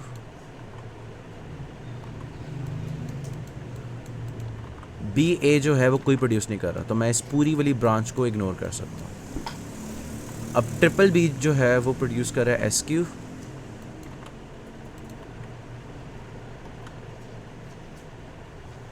अच्छा नहीं मैंने गलती कर दिया, ये बी ए जो है ना एस क्यू नहीं प्रोड्यूस कर रहा, मैंने टेबल गलत पढ़ लिया था। बी ए अगर हम देखें ना ये वाली स्ट्रिंग, तो उसके ये हिस्सा, तो यहाँ पे पी आएगा। अच्छा अब देखते हैं, ये एस क्यू यहाँ पे है। अच्छा खैर, इसी तरह से पी ए और पी, ठीक है, ये तो याद हो गया, ये तो हमने इग्नोर ही करना है, इसको नहीं देख रहा हूँ मैं। अब हमारे पास जो कॉम्बिनेशंस बने हुए हैं क्यू पी और बी पी, ठीक है, उस साइड से, और यहाँ पे बन रहा है S A S P Q A Q P. Q P कहीं बन रहा है, नहीं बन रहा, तो मैं ये काट रहा हूँ। बी पी कहीं बन रहा, बी पी भी नहीं है। एस ए कहीं बन रहा हो, हाँ एस ए बन रहा है, तो मैं यहाँ पे लिख सकता हूँ पी, ठीक हो गया। एस पी कहीं नहीं बन रहा, क्यू ए भी कहीं नहीं बन रहा। अब आगे चलता हूँ। अब आप थोड़ा सा तंग आ गए हो गए यार ये पार्टीशन से, आपको लॉजिक तो समझ आ गई है, आप कह रहे हो यार इसका कोई ज़्यादा तेज़ तरीका नहीं है, तो वो है, ठीक है। ये सिर्फ था समझाने के लिए कि अब जो मैं करने वाला हूँ वो क्यों करने वाला हूँ। अब ये देखना,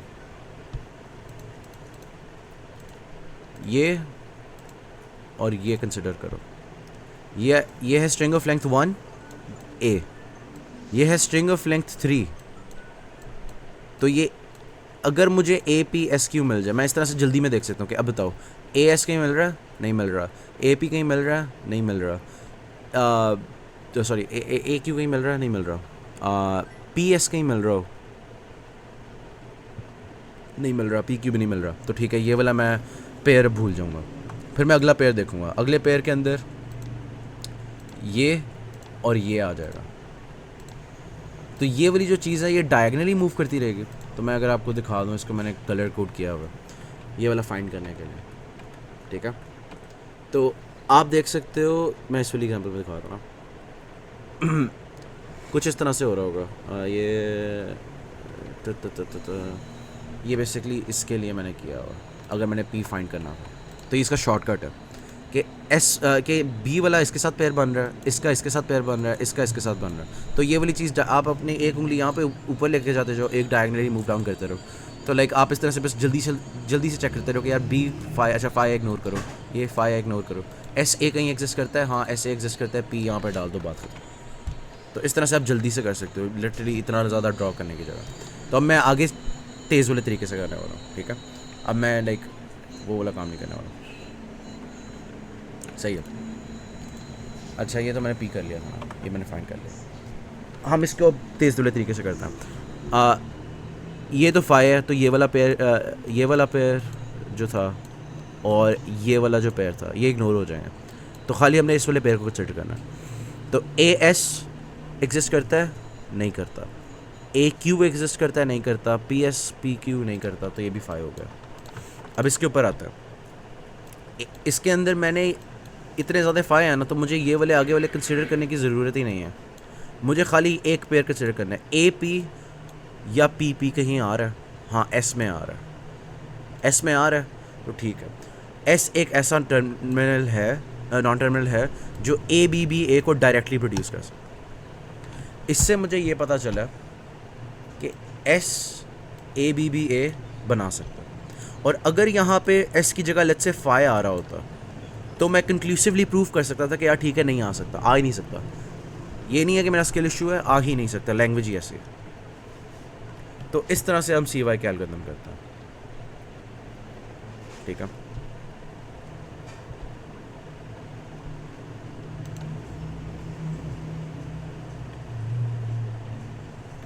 सही हो गया,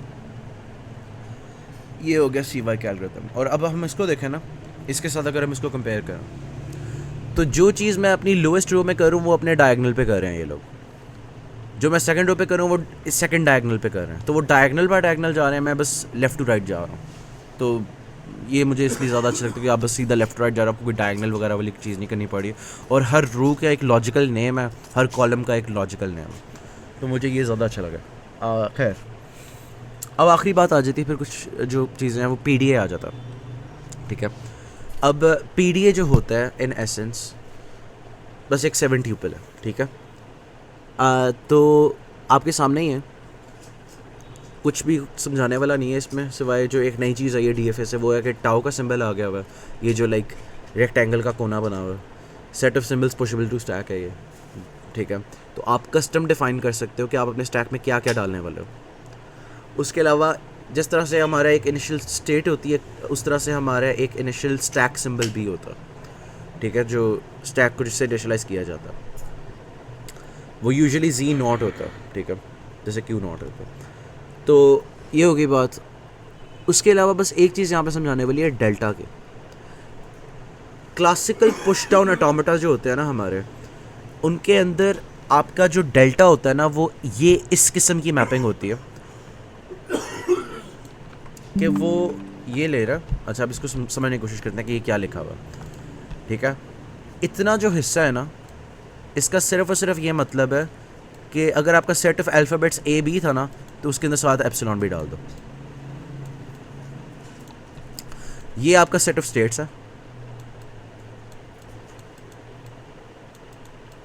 जितनी भी हैं, और ये आपका set of possible symbols on stack है।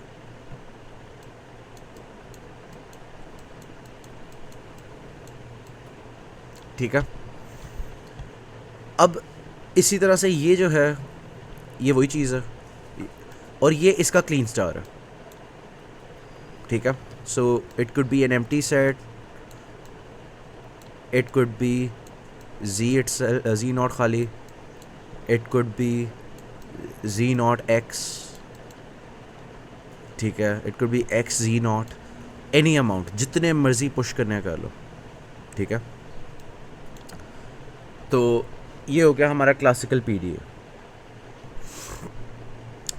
अब इस फंक्शन के अंदर हम एक ट्यूपल ले रहे हैं 3, जिसके अंदर पहला एलिमेंट इस सेट से बिलोंग करेगा,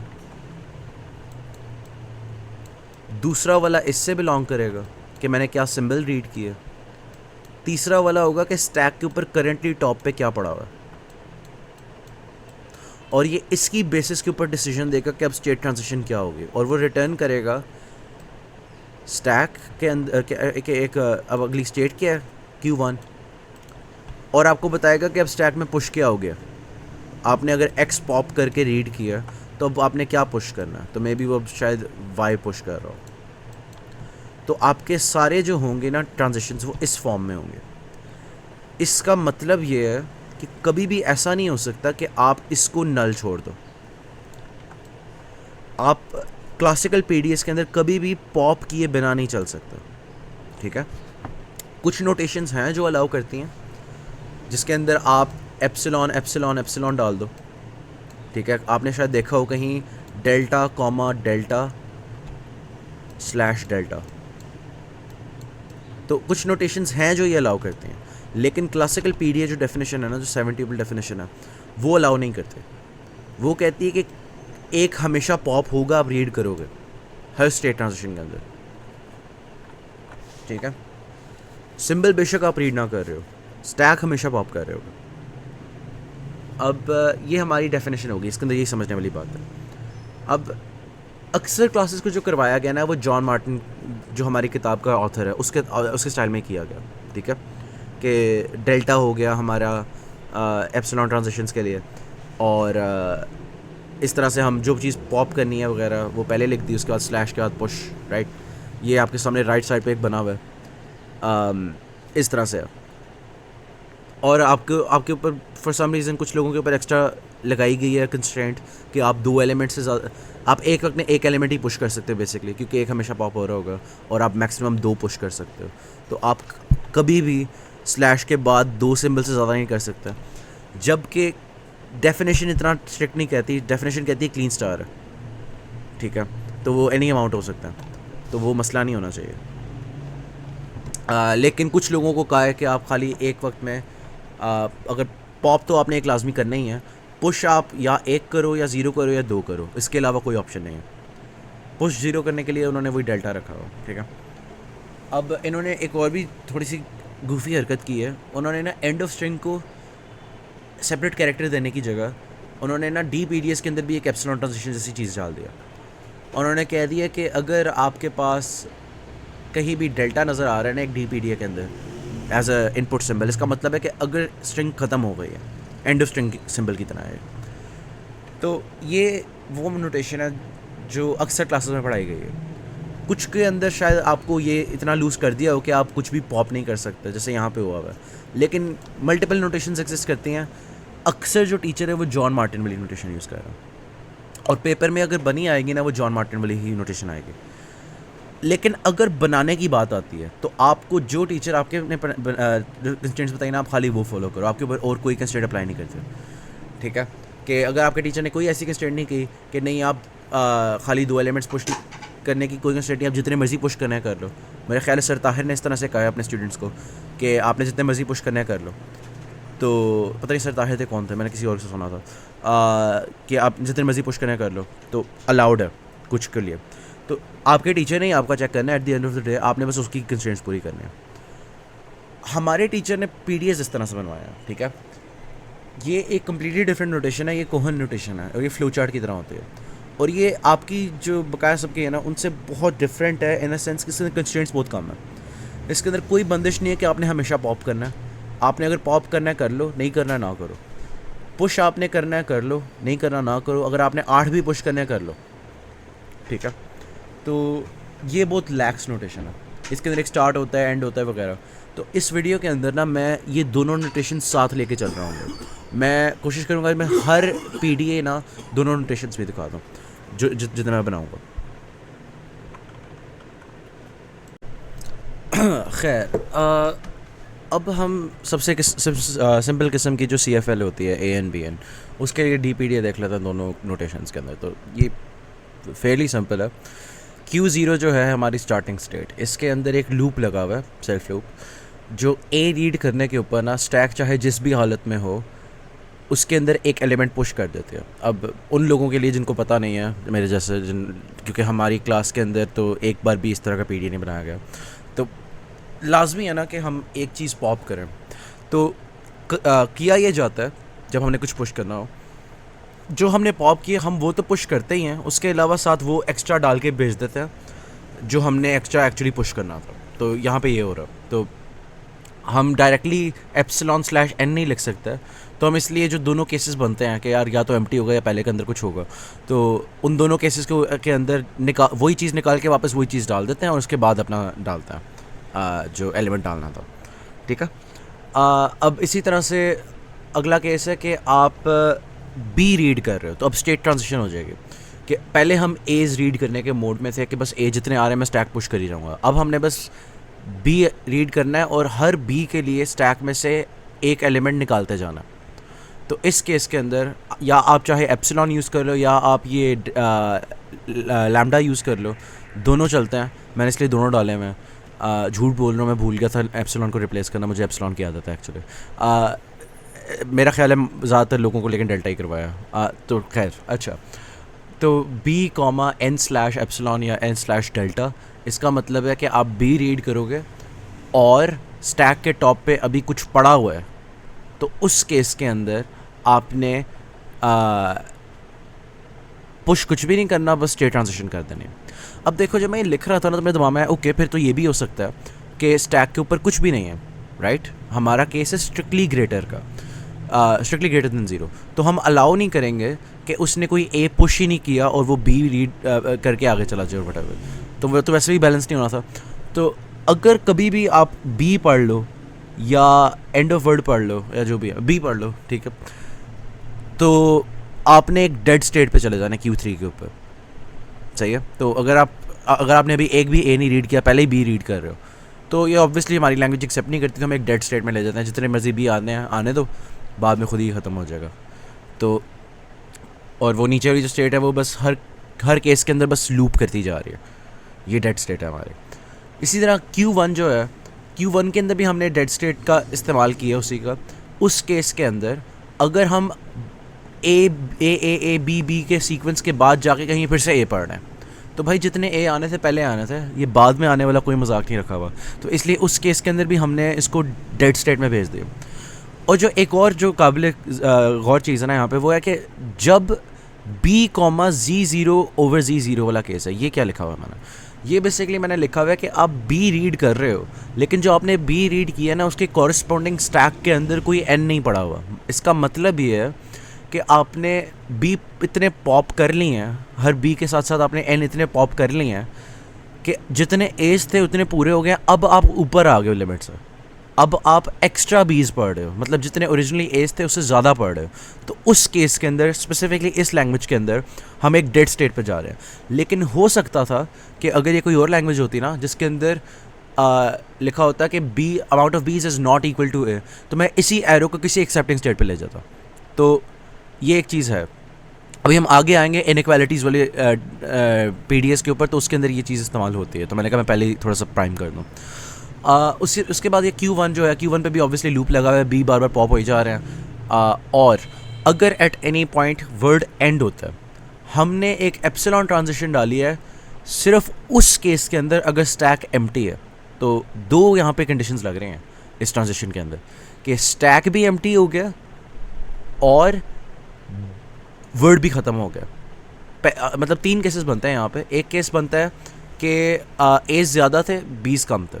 एक है कि 20 ज़्यादा थे, ए कम थे। एक है बराबर है। तो अगर एज ज़्यादा थे और 20 कम थे ना, तो होगा ये कि वर्ड एंड हो जाएगा उधर ही Q1 के ऊपर, और वो एक नॉन एक्सेप्टिंग स्टेट है तो बात ख़त्म हो जाएगी। और जो दूसरा था कि जिसके अंदर 20 ज़्यादा आ रहे हैं, तो हम उसको एक डेड स्टेट में भेज रहे थे और वो भी ख़त्म हो गया, बात ख़त्म। जबकि इक्वालिटी के केस के अंदर ना हमने एक एप्सिलॉन ट्रांजिशन चली जो सिर्फ और सिर्फ चले ही तब जब इक्वालिटी का केस होगा, मतलब जब स्टैक एम्प्टी होगा, और उस केस के अंदर हम खाली एक्सेप्ट कर रहे हैं। तो इस तरह से हम इसका DPDA बनाएंगे। ये DPDA है इसलिए आपको इसके अंदर हर आउट गोइंग मैंने एक टेक्निकली आलसी मारी हुई है। Q2 के अंदर भी आउट गोइंग एजेस होनी चाहिए और वो भी सारी Q3 की तरफ पॉइंट कर रही होनी चाहिए। वैसे नहीं करनी चाहिए, फ़र्क नहीं पड़ता। लेकिन DPDA के अंदर भी आपकी आउट गोइंग एजेस एग्जॉस्टिव होती हैं जहाँ तक मुझे पता है। अगेन हो सकता है मैं गलती कर रहा हूँ इसके अंदर थोड़ी बहुत, क्योंकि हमें ये वाला पढ़ाया है। तो जो हमें पढ़ाया है ना उसके मुताबिक बहुत लिनियर फ्लो है। स्टार्ट आया, रीड लिया, ए करके कोई सिंबल पुश कर दिया, लूप में लगे रहे जब तक ए लगा। अगर स्ट्रिंग ख़त्म हो गई है बी आने से पहले, तो इसका मतलब है पॉप कर दो। और अगर बी रीड कर रहे थे तो फिर पॉप कर दो। तो जब तक बी आते रह रहे हैं पॉप करी जो। अगर बी रीड करने पे स्टैक एम्प्टी नज़र आता है, इसका मतलब आपने ज़्यादा बी पढ़ लिया है ए से, तो रिजेक्ट कर दो। और इसी तरह से अगर बाद में ए आने वाला मजाक हो रहा है, जैसे पहले डेड केस में हैंडल किया था, तो ये एग्जैक्टली वही है। यहाँ पे रिजेक्ट जो है वो Q3 है, एक्सेप्ट जो है वो Q2 है। ये लिटरली एक ही चीज़ बनी हुई है, ठीक है। और जो रीड्स हैं हमारे Q0 और Q1 है। तो DPDA आप इस तरह से कोई भी बना सकते हो, लेकिन DPDAs NPDAs से कम स्ट्रॉन्ग होते हैं। कुछ लैंग्वेजेस होती हैं जो DPDAs रिप्रेजेंट नहीं कर सकते। उसकी सबसे अच्छी एग्जांपल है पैलिंड्रोम की। अब पैलिंड्रोम्स के अंदर हमारे पास आइडिया आता है यार, नहीं यार ठीक है, बड़ा सिंपल आइडिया है। आप ये करो कि आपके पास अगर ये स्ट्रिंग आ रही है इस तरह से, आप टेप से पढ़ रहे हो A B A, आप स्टैक के अंदर डालो, ठीक है, A B। उसके बाद आप फिर पॉप कर लो। अगर लेट्स से इवन है, फिलहाल इवन लेंथ पे ही रह लेता है, ठीक है। तो आप जब आधे हिस्से पे पहुंच गए तो आप पॉप करना शुरू कर दो। ये तो बड़ा इंट्यूटिव आइडिया है, प्रोग्रामिंग करते हो आप ऐसे ही करते होगे शायद, ठीक है। तो समझ आ रही है। लेकिन DPDA के अंदर ये नहीं हो सकता, क्योंकि DPDA के अंदर आपको पता नहीं चल सकता कि आप स्ट्रिंग के हाफ वे पॉइंट पे कब आए हो। आपके पास बस एक कंटिन्यूस स्ट्रीम आ रही है जो जब मर्जी एंड हो सकती है। तो आपके पास समझ नहीं आ रही कि आपने इंसर्ट करते रहने वाले लूप को तोड़ना कब है, स्टेट ट्रांजिशन कब करनी है, ठीक है। तो यहाँ पे हम नॉन डिटर्मिनिज्म यूज़ करते हैं। हम बेसिकली पैरेलल रियलिटीज़ बना लेते हैं। एक रियलिटी जिसके अंदर मैंने ए पुश किया था, एक के अंदर जिसमें मैंने पॉप किया था, ठीक है। अगर मेरे पास इस वक्त ये है, मैंने इतना पढ़ लिया, अब मैं इधर आ रहा हूँ ना, अब 2 रियलिटीज़ एग्जिस्ट करती हैं, ठीक है। एक जिसके अंदर मैंने ए को पुश कर दिया था, और एक जिसके अंदर मैंने ए को पॉप कर दिया था यहाँ से। इस तरह से चल रहा है। तो नॉन डिटर्मिनिज्म हम यूज़ कर लेते हैं यहाँ पर। तो इसका नॉन डिटर्मिनिस्टिक PDA जो है पैलिंड्रोम का, वो ये बना हुआ है, ठीक है। तो बड़ा सिंपल है। स्टार्ट आया, रीड किया हमने ए रीड किया तो पुश A, B रीड किया तो पुश B।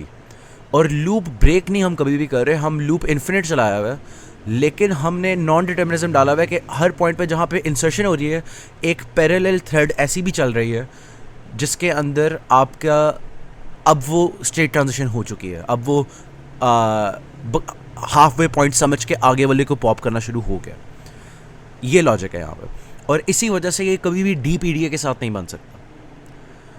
तो इसीलिए सी एफ एल्स की भी दो कैटेगरीज होती हैं, एक होती हैं एन सी एफ एल, ठीक है, जो नॉन डिटर्मिनिज्म के साथ ही होंगे, और सी एफ जी के अंदर भी नॉन वो का एम्बिग्यूअस ग्रामर्स के साथ इसका थोड़ा सा रिलेशनशिप बनता है कि एन पी डी एज़ की लैंग्वेजेस जो हों, अगर कोई लैंग्वेज इनहेरेंटली एम्बिग्यूअस है तो फिर वो उसका एन पी डी ए ही बन सकता है, ठीक है। इस तरह की चीज़ें आ जाती हैं। तो ये कुछ कॉन्सेप्ट्स थे। उसके अलावा अगर आपने काफ़ी बार सवालों में ना बस कंफ्यूज करने के लिए ना दो सिंपल चीज़ें पूछी जाती हैं और कहा जाता है और ये, मतलब आपसे शायद ये पूछा जाए कि a i b j c a where i equals j और आई इक्वल्स के, तो आप इसके अंदर ना इस तरह से कर सकते हो a n b m c n, a n b n c m, ये दो केसेस बनना है। आपने इन दोनों लैंग्वेजेस को और करना है, तो आप इसका पीडीएफ बना लो, इसका पीडीएफ बना लो और इस तरह से और कर दो, ठीक है। दोनों नोटेशंस में बना हुआ है, काफ़ी सिंपल है, ठीक है। तो एन पी डी एस के अंदर आप इस तरह से आराम से कर सकते हो नॉन डिटर्मिनिज्म इस्तेमाल, कि एक फिर पैरेलल थ्रेड उस वाले केस को कंसिडर करिए, एक थ्रेड उसको कंसिडर करिए, तो इस तरह से समझो। अब पी डी एस के अंदर ड्रॉ करने के लिए ना अगर आपको ये लैंग्वेजेस आती हैं आप कुछ भी कर सकते हैं, ठीक है। अगर आपको a n b m a n आती है जिसके अंदर लिटरली कुछ भी नहीं हो रहा, वही है ए एन बी एन ही है, ठीक है, यही है, बस इसके अंदर एक एक्स्ट्रा लूप लग गया हुआ है दरमियान के अंदर, सही है, लिटरली यही है। पॉपिंग वैसे ही हो रही है, बस बीच में एक एक्स्ट्रा लग गया हुआ है कि एनी अमाउंट ऑफ बीस साथ बीच में रीड कर लो। तो दूसरा जो है ना वो है a n B to N. अब इसके अंदर ना बेसिकली लॉजिक ये है कि आपने हर रेड सिंबल के लिए स्टैक के ऊपर दो सिंबल्स पुश करना है। तो आप लोगों का जो पीडीए है उसके अंदर ये करना मुश्किल हो जाता है थोड़ा सा, डी पीडीए के अंदर इम्पॉसिबल है, एन पीडीए के अंदर आप कर सकते हो। एन पीडीए के अंदर आप इस तरह से कर सकते हो आप लोग कि आप करते थे कुछ इस तरह से, ए रीड किए, चाहे जी ज़ीरो टॉप पे था, भाई अच्छा ठीक है, या चाहे आपने कोई सिंबल एक्स डाला हुआ है वो टॉप पे था, आपने पुश करना है एक्स एक्स, और अगर जी वाला था तो आपने एक्स जी नॉट करना है, ठीक है। इसके बाद आपने एक एप्सिलॉन ट्रांजिशन डालनी है यहाँ पे, जो पॉप कर रही होगी एक्स, क्योंकि एक चीज़ तो पॉप करनी ही पड़ती है आपको, आप लोगों के डीएफएस के अंदर, पीडीएस के अंदर, और आप दो एक्स फिर पुश कर देते हो। तो इस तरह से जब ये एक ए रीड करेगा ना, इफ़ेक्टिवली दो एक्स स्टैक पे डाल देगा, क्योंकि पहले वो राइट साइड पे जाएगा, इस ट्रांजिशन के अंदर एक एक्स हो जाएगा, उसके बाद वो एप्सिलॉन ट्रांजिशन के अंदर एक एक्स स्टैक पे डाल देगा, फिर आप उधर से यहाँ से नीचे से लिनियरली आगे अपनी फ्लो चला सकते हो, इस तरह से होगा ये, ठीक है। तो अगर आपने अपने वालों में ऐसे करना, हमारे लिए तो बहुत इजी है कि आपने बस दो पुश लगा दिए, ठीक है, एंड दैट्स इट, हमें कोई इतना खपाया नहीं पड़ना पड़ा। तो ये बस इसके अंदर एक ट्रिक थे। उसके अलावा एन प्लस के वाली अमाउंट है, इसके अंदर यही ट्रिक है कि आप के अमाउंट मैनुअली रीड कर लेते हो, एन के लिए आप स्टैक यूज़ कर लो और बकाया जो के अमाउंट है उसके लिए आप मैनुअली कर लो। और अगर कोई इस तरह से है कि a n b n plus M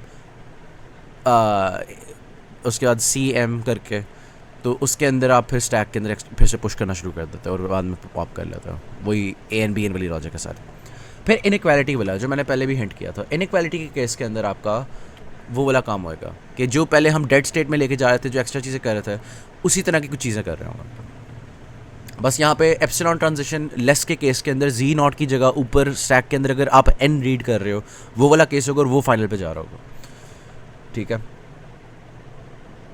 और ये वही बात है, फिर पैलिंड्रोम की मैंने बात कर ली है कि आपको एनपीडी ही चाहिए। अब कुछ और ज़्यादा कॉम्प्लेक्स लैंग्वेजेस भी हो सकते हैं, जैसे एक काउंट की है कि count of A is less than count of B, ठीक है। तो इसके अंदर बस मसला आपका आएगा खाली स्टैक मैनेजमेंट का, लॉजिक वही है, आपको दो सिंबल बनाने पड़ेंगे, एक इसके लिए कि इस वक्त ए सरप्लस में है या बी सरप्लस में है, आपका स्टैक ये नोट कर रहा होगा। अगर आप एस डाल रहे हो, ये इस तरह से बस लॉजिक बनानी है। नीचे वाला जो है इसके अंदर और की जगह ना एंड हुए हैं, तो ये थोड़ा लेस स्ट्रेट फॉरवर्ड है। इसके अंदर उन्होंने कहा हुआ है j is not equal to 2i and 0 is less than k and k is even. ये थोड़ी कॉम्प्लिकेटेड लैंग्वेज थी, इसलिए मैंने प्रैक्टिस के लिए इसको बनाया था दोनों नोटेशंस के अंदर, लेकिन मैंने करते करते ना मैंने के इवन पढ़ा नहीं था, तो अभी इसके ऊपर आते हैं कि इनको चेंज करके हम के इवन वाली कंस्ट्रेंट कैसे डाल सकते हैं ताकि उसकी भी प्रैक्टिस हो जाए। लेकिन फ़िलहाल हम उसको इग्नोर कर रहे हैं। अभी हम खाली बात कर रहे हैं कि j is not equal to 2i and k is greater than 0। इसके लिए हम इस लैंग्वेज को बनाने वाले हैं। तो ये हमारे वाले पीडीएस में तो बहुत स्ट्रेट फॉरवर्ड है, ठीक है, कि बस ए का एक लूप लग गया जिसके अंदर दो पुश होते जा रहे हैं स्टैक के अंदर। तो जब ये लूप टूटेगा आपके पास 2i अमाउंट ऑफ एलिमेंट्स होंगे स्टैक के अंदर। फिर आप सी जितने मर्जी रीड करने हैं कर लो, फिर आप बी वाली स्टेट पे आ जाओ। अब आप बी वाली स्टेट पे जब आओगे आपने पॉप करना है स्टैक से, और आपने बस फिर पॉप कर ही जाना है, और इस तरह से बड़ी सिंपल सी लॉजिक बन जाती है। लेकिन आप लोगों के अंदर थोड़ा सा ये ज़्यादा कॉम्प्लिकेटेड हो जाता है, क्योंकि आपकी वो एक्स्ट्रा चीज़ें आती हैं, जैसे मैंने भी बताई थी कि आप कुछ टीचर कहते हैं कि आप स्टैक के ऊपर एक वक्त में खाली दो चीज़ें पुश कर सकते हो, तो उसके अंदर आप इफ़ेक्टिवली एक ट्रांजिशन के अंदर एक ही चीज़ पुश कर रहे होते हो। तो ये Q0 Q1 वाला लूप वही वाली चीज़ है जो मैं पहले बता रहा था ए के लिए, कि अगर आपने दो पुश करना है किस तरह से करोगे। नीचे फिर वही है कि अगर आपको पहला सी मिल गया, अब आप Q2 पे आ गए हो, उसके बाद आप any amount of C's read कर रहे हो, ये लूप लग गया एक। अब इसके अंदर ना एक केस ये बनता है कि अब कोई बी आता ही नहीं है, ठीक है। ए हमें पता है कि कोई स्टैक पे है, लेकिन हमें अब बी मिला ही कोई नहीं, तो उस केस के अंदर मतलब ANBM है, ANCM है, और बी मिला ही नहीं, तो इस केस में भी 2i is not equal to j वाली कंस्ट्रेंट फुलफिल हो रही है, इसलिए मैं ये Q6 में लेके आऊँ, ठीक है। तो ये इस तरह से कुछ स्पेशल केसेस हैंडल किए हैं, पढ़ना पढ़ लो, इतनी कोई ख़ास चीज़ नहीं है इसमें। जहाँ तक केस इवन की बात है, मैं कह रहा था कि इसके अंदर केस इवन इंट्रोड्यूस कराना बहुत सिंपल चीज़ है, एक एक्स्ट्रा स्टेट बस लग जाएगी।